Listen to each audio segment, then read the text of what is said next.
চিৰচেনেহী মোৰ ভাষা জননী অসম সাহিত্য সভাৰ পাঠশালা অধিৱেশনৰ কিছু মুহূৰ্ত আপোনালোকক দেখাম বলক আৰু মোৰ ভিডিঅ'টোলৈ আপোনালোক স্বাগতম জনাইছোঁ আৰু চাওকচোন ভিতৰৰ ফালে গৈ আছোঁ কি হয় আজি মোৰ লগত আছে নিকুন ভাই আৰু কথাটো হ'ল মানে আজি আমাৰ প্ৰগ্ৰেম আছে তো আজি প্ৰথম দিনৰ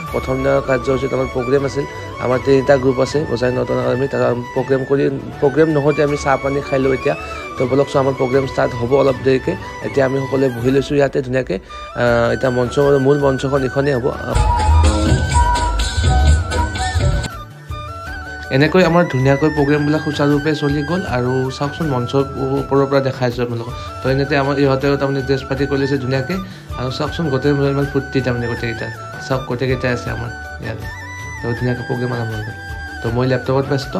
আৰু চাওকচোন লেপটপৰ পৰা ব্যস্ত হৈ আপুনি গানবিলাক কৰিছে তাৰপিছত অৱশেষত কুপন পাই আমি ভাতটো খাই ল'লোঁ ধুনীয়াকৈ খাই লৈ আজিলৈ মিনি ব্লগটো ইমানেই আছিল ভাল লাগিলে ভিডিঅ'টো লাইক কমেণ্ট কৰি দিব